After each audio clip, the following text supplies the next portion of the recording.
Hi hello అందరికి నమస్తే, welcome to our channel. నా పేరు రవీందర్. మంకీ పాక్స్ ఇప్పుడు ఈ వ్యాధికి సంబంధించి పెద్ద ఎత్తున చర్చ జరుగుతోంది. విదేశాలలో ఎక్కువగా విజృంభిస్తోంది, భారతదేశంలో కూడా అదే రకంగా విజృంభణ జరుగుతూ ఉందని చెప్పి చెప్తున్నటువంటి క్రమంలో చాలామంది భయపడుతూ ఉన్నారు. సో ఈ వ్యాధి లక్షణాలు ఏంటి, ఎలాంటి జాగ్రత్తలు తీసుకోవాలి, ముఖ్యంగా హోమియోపతిలో ఎలాంటి మందులు వాడితే ఈ వ్యాధిని మనం దూరం చేసుకోవచ్చు, వీటికి సంబంధించి మనతో మాట్లాడడానికి హోమియో డాక్టర్ సాయి కృష్ణ రేజింత్ర గారు మనతో పాటు ఉన్నారు. వారితో మాట్లాడే ప్రయత్నం చేద్దాం. ముందుగా మంకీ పాక్స్ గురించి తెలుసుకుందామండి. దీన్ని ఎంపాక్స్ లేదా మంకీ పాక్స్ అని అంటారు. ఇది ఆర్థోపాక్స్ గ్రూప్కి చెందిన వైరస్. సో ఆర్థోపాక్స్ గ్రూప్ అంటే మీకు తెలిసే ఉంటుంది, చిన్నప్పుడు బిఫోర్ 19th డెకెడ్లో మనము కౌపాక్స్ అనేసి, స్మాల్ పాక్స్ అనేసి తీవ్రమైన వైరల్ డిసీజెస్కి గురయ్యారు. అప్పుడు జనసంఖ్య ఇంత ప్రివెంటివ్ మెషర్స్ లేకపోవడం వల్ల చాలామంది చనిపోయారు. అదే కోవకి సంబంధించిందే ఈ ఎంపాక్స్. ఫస్ట్ టైం దీన్ని 1958లో ఒక మంకీలో డిటెక్ట్ చేశారు యాక్సిడెంటల్గా. తర్వాత ఇది హ్యూమన్ ట్రాన్స్మిషన్ అయ్యింది మాత్రం 1970లో ఫస్ట్ కేసు రిజిస్టర్ చేశారు. తర్వాత 2022లో దీని యొక్క తీవ్రత ఎక్కువగా అయ్యింది. ఈ మధ్య గ్యాప్లోనే ప్రపంచమంతా ఇది సోకడం జరిగింది.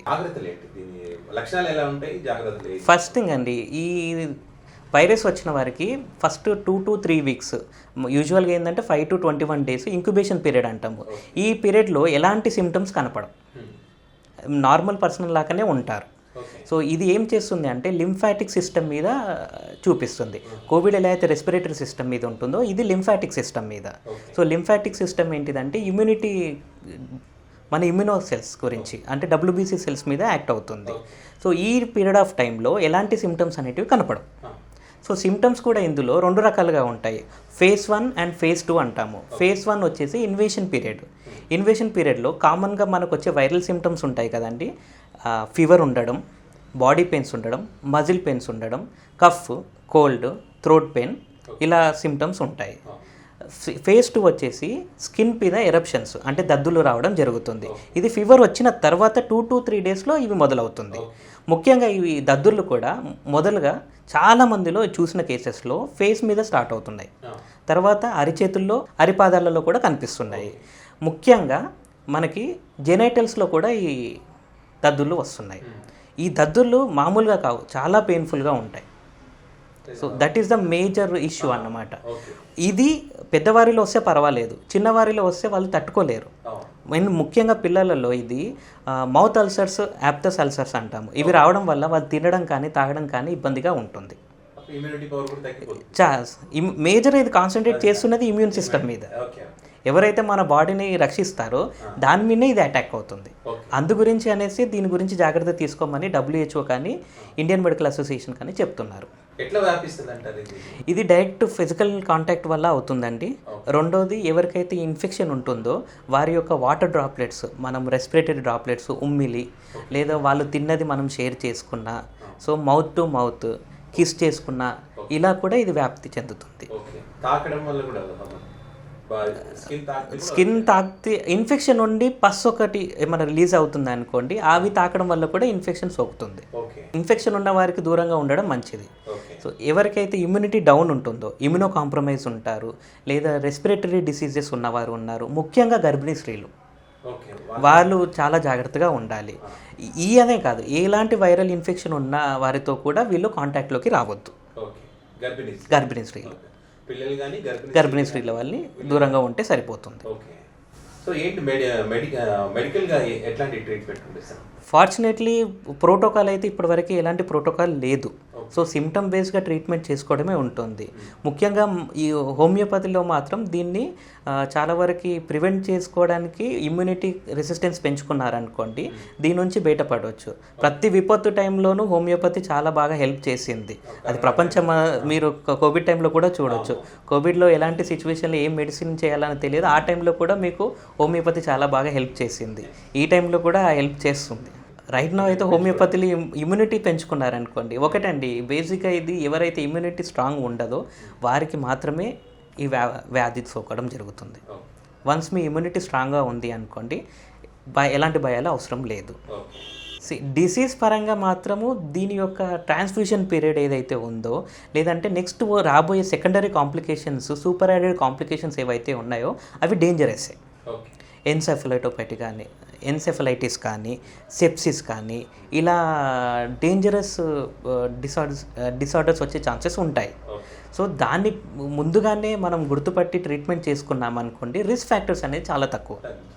సో ఇది కొత్తదేమీ కాదు కాబట్టి ప్రివెంటివ్ మెజర్స్ కూడా మనకి తెలుసు అండ్ మోడ్ ఆఫ్ ట్రీట్మెంట్ కూడా మనకి తెలుసు.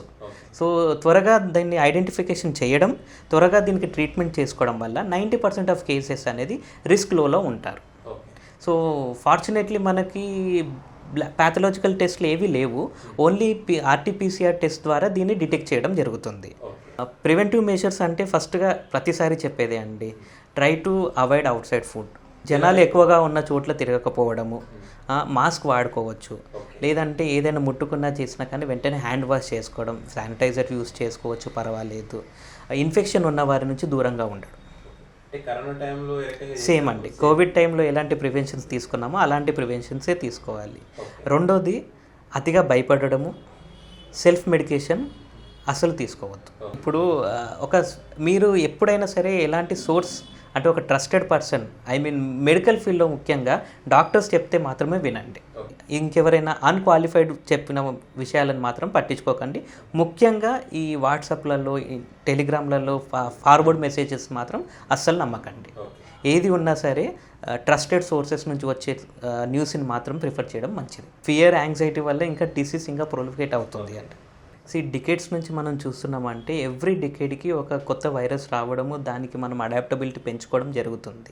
సో ప్రతిసారి ఏదో ఒక వైరస్ రూపంలో మనకు అటాక్ జరుగుతూనే ఉంటుంది. ఎంతవరకు అయితే హ్యూమన్ ఇమ్యూనిటీ స్ట్రాంగ్గా ఉండదో అండి, వాళ్ళు దానికి సఫర్ అవ్వడం మాత్రం జరుగుతుంది.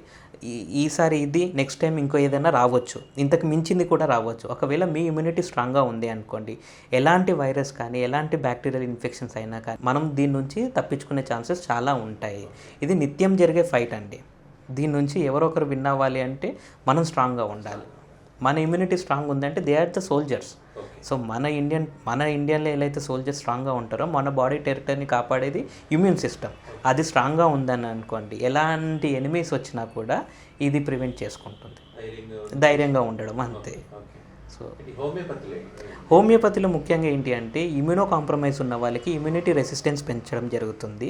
సో డిసీజ్ ఎలాంటి డిసార్డర్స్ వచ్చే ముందు కూడా దాన్ని ప్రివెంటివ్ చేసుకునే మెడిసిన్స్ కూడా అవైలబుల్గా ఉంటాయి. సో డిసీజ్కి కాకుండా ఇమ్యూనిటీని స్ట్రాంగ్ చేసుకోవడం ఉంటుంది. అవి హోమియోపతిలో సాధ్యమవుతుంది.